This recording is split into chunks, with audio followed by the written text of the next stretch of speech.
Advocate Harish Vasudevan കൂടി telephone ലൈനുണ്ട്. Harish, ഇന്നിപ്പോൾ മുൻ നിയമമന്ത്രി A.K. ബാലൻ, അദ്ദേഹത്തിനാണല്ലോ ഈ കമ്മിറ്റി നൽകിയ റിപ്പോർട്ടിന്റെ ഒരു കോപ്പി അദ്ദേഹത്തിനാണ് ലഭിച്ചത്. അദ്ദേഹം പറഞ്ഞൊരു കാര്യം, ഇന്നലത്തെ കോടതിയുടെ നമുക്കറിയാം പ്രധാനപ്പെട്ട പരാമർശങ്ങൾ നമ്മൾ കണ്ടതാണ്, ചർച്ച ചെയ്തതാണ്.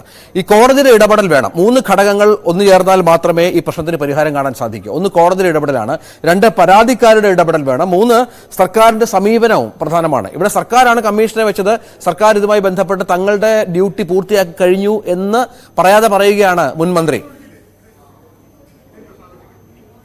ഹരീഷ്, മുൻമന്ത്രിയുടെ വാചകങ്ങൾ ഞാൻ കേട്ടില്ല. ഞാൻ ഇന്നലെ വരെ നടന്ന സംഭവ വികാസങ്ങൾ പരിശോധിക്കുമ്പോൾ നേരത്തെ മുൻമന്ത്രി ശ്രീ ബാലൻ നടത്തിയ പ്രസ്താവനകളും ഒക്കെ കാണുമ്പോൾ എനിക്ക് ഇപ്പോൾ ഈ സാഹചര്യത്തിൽ പറയാനുള്ളത്, ദിലീപിന്റെ കേസ് അന്വേഷണത്തിൽ ആ വിഷയത്തിലുള്ള അന്വേഷണം നടന്ന ഒരു ഘട്ടം എത്തിയപ്പോൾ, വിചാരണ ഒരു ഘട്ടം എത്തിയപ്പോൾ ആ കേസ് അട്ടിമറിക്കാനുള്ള ശ്രമങ്ങൾ നടന്നു. സർക്കാർ ആ കേസ് അട്ടിമറിച്ച കേസ് അന്വേഷണം തുടങ്ങി. ഐസ്ക്രീം പാർലർ കേസിൽ നമ്മളിത് കണ്ടിരുന്നു. ഐസ്ക്രീം പാർലർ കേസ് അട്ടിമറിക്കാനുള്ള കേസ് അതിനേക്കാൾ ഗൗരവമായിട്ട് അന്വേഷിക്കേണ്ട ഒരു സ്ഥിതി ഉണ്ടായി. ഇപ്പോൾ ഹേമ കമ്മിറ്റി റിപ്പോർട്ട് അട്ടിമറിക്കുന്നതുമായി ബന്ധപ്പെട്ട കേസിനെ പറ്റിയാണ് നമ്മൾ സംസാരിക്കുന്നത്. അങ്ങനെ ഒരു കേസ് പോലീസ് രജിസ്റ്റർ ചെയ്ത സംഭവത്തിൽ ചോദ്യം ചെയ്യപ്പെടേണ്ട ആളുകളുടെ പട്ടികയിലാണ് മുൻമന്ത്രി. ഞാൻ അദ്ദേഹത്തെ വ്യക്തിപരമായി അധിക്ഷേപിക്കുകയോ ആക്ഷേപിക്കുകയോ ഒന്നും ചെയ്യല്ല. പക്ഷെ എന്തുകൊണ്ടാണ് ആ സാഹചര്യത്തിൽ ഇത് പുറത്തുവിടാതിരുന്നത് എന്നതിനെ സംബന്ധിച്ച് മൊഴി കൊടുക്കാനെങ്കിലും അദ്ദേഹം നിർബന്ധിതരായിത്തീരും. അപ്പോൾ സ്വാഭാവികം അങ്ങനെ കാണുമ്പോൾ ആരെ സഹായിക്കാനാണ് ഈ റിപ്പോർട്ടിലെ ആക്ഷൻ വൈകിപ്പിച്ചത് എന്നതിന് സമാധാനം പറയേണ്ടി വരും. മറ്റേതെങ്കിലും ഒരു രാജ്യമായിരുന്നെങ്കിൽ, ജനാധിപത്യ വ്യവസ്ഥ കുറച്ചുകൂടി ശക്തമായ ഒരു രാജ്യമായിരുന്നെങ്കിൽ ഇത് നടക്കുമായിരുന്നു ഓട്ടോമാറ്റിക്കലി. ഇവിടെ നടക്കില്ല. കാരണം ഇവിടെ കോടതി പോയാൽ മാത്രമേ ഭരണഘടനയ്ക്ക് വിലയുള്ളൂ. സർക്കാരിന് മുമ്പിൽ യാതൊരു വിലയുമില്ല. ഭരണഘടന എടുത്തു പിടിക്കുന്നത് ഗവർണറോട് യുദ്ധം ചെയ്യുമ്പോൾ മാത്രമാണ്. അപ്പൊ തീർച്ചയായിട്ടും ഈ കാര്യത്തിൽ മുൻമന്ത്രി അങ്ങനെ എന്തെങ്കിലും പറഞ്ഞിട്ടുണ്ടെങ്കിൽ അദ്ദേഹം ആദ്യം സമാധാനം പറയേണ്ടത്, ഈ റിപ്പോർട്ട് കയ്യിൽ വെച്ചിരുന്നതിന് ശേഷം ഈ മൊഴി കൊടുത്ത, തങ്ങളുടെ ജീവൻ പോലും ഭീഷണിയിലാവുമെന്ന് അറിഞ്ഞിട്ടും കമ്മിറ്റിക്ക് മുമ്പാകെ മൊഴി കൊടുത്ത ഈ ഇരകൾക്ക് അതിനുശേഷം എന്ത് പ്രൊട്ടക്ഷനാണ് കിട്ടിയത്? 2, ഇതിൽ കേസ് അന്വേഷിക്കുന്നത് എപ്പോഴും പ്രതികളെ ശിക്ഷിക്കാനല്ല, പ്രതികൾ ഇനിയും കുറ്റം ചെയ്യുന്നുണ്ടോ എന്ന് നോക്കാനുള്ള സർവൈലൻസിന് കൂടി കേസ് അന്വേഷണം പോലീസിന് ആവശ്യമായ കാര്യമാണ്. പ്രതി ചേർക്കുന്നതൊക്കെ പിന്നത്തെ കാര്യമാണ്. ഇവർ പിന്നീട് ഹേമ കമ്മിറ്റി റിപ്പോർട്ട് കൊടുത്ത 2019 ഡിസംബർ 31 ശേഷം ഈ മാന്യന്മാർ പിന്നീട് എന്തെങ്കിലും കുറ്റകൃത്യം ചെയ്യാൻ അറ്റംപ്റ്റ് ചെയ്തിട്ടുണ്ടോ എന്ന് പരിശോധിക്കാൻ കേരള പോലീസിന് ഒരു FIR രജിസ്റ്റർ ചെയ്യാമായിരുന്നു. അതുണ്ടായില്ല. അതിനാരാണ് മന്ത്രി A.K. ബാലനെ തടഞ്ഞത്?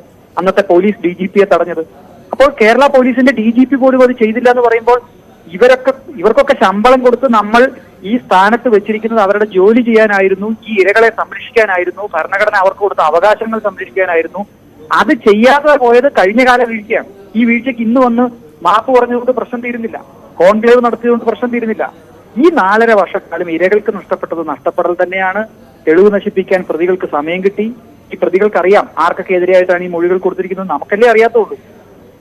അവരെ കാണാമറയത്ത് നിർത്തിയിരിക്കുന്നത് സ്റ്റേറ്റ് ആണെങ്കിലും അവർക്ക് നല്ലപോലെ അറിയാം അവർക്കെതിരെ മൊഴി കൊടുത്തത് ആരാണ്, എന്തൊക്കെയായിരിക്കും പറഞ്ഞിരിക്കുക, ആരുടെയൊക്കെ തെളിവുകളായിരിക്കും അവർ ഹാജരാക്കിയിരിക്കുക. ഈ തെളിവുകൾ നശിപ്പിക്കാനുള്ള സമയം കൂടി ഈ ആളുകൾക്ക് കൊടുക്കുകയാണ് സ്റ്റേറ്റ് ചെയ്തത്. അപ്പൊ 10 ദിവസം പോലും ഒരു ക്രൈം ഇൻവെസ്റ്റിഗേഷനിൽ പ്രധാനമായിരിക്കെ 4.5 വർഷം ഈ കേസ് അന്വേഷണത്തിന് വൈകിപ്പിച്ചു എന്ന് പറയുന്നത് ഈ കേസ് അട്ടിമറിക്കുന്നതിനുള്ള മറ്റൊരു കേസായി മാറേണ്ടതാണ്. അതിനകത്ത് കേസ് എടുക്കാത്ത എന്താണെന്നുള്ള ചോദ്യമാണ് വാസ്തവത്തിൽ ഇനി മുതൽ സ്റ്റേറ്റിനോട് പൗരന്മാർക്ക് ചോദിക്കേണ്ടി വരിക. ശരി, നന്ദി ഹരീഷ്.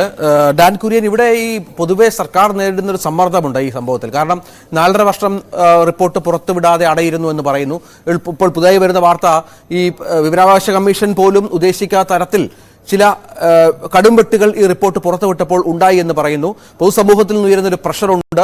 ഈ WCC അംഗങ്ങൾ തുടർച്ചയായി ആവശ്യപ്പെടുന്ന പല കാര്യങ്ങളുണ്ട്. അങ്ങനെ ഒരു പ്രതിച്ഛായ വർദ്ധിപ്പിക്കലിന്റെ ഭാഗമായെങ്കിലും എന്തെങ്കിലും തുടർ നടപടികൾ ഈ റിപ്പോർട്ടിന്മേൽ എടുക്കാൻ ഒരു സമ്മർദ്ദമുണ്ടല്ലോ സർക്കാരിന്മേൽ. അതിന് എങ്ങനെ അതിജീവിക്കും, അതിനെങ്ങനെ നടപടി സ്വീകരിക്കും എന്നതും പ്രധാനമാണല്ലോ.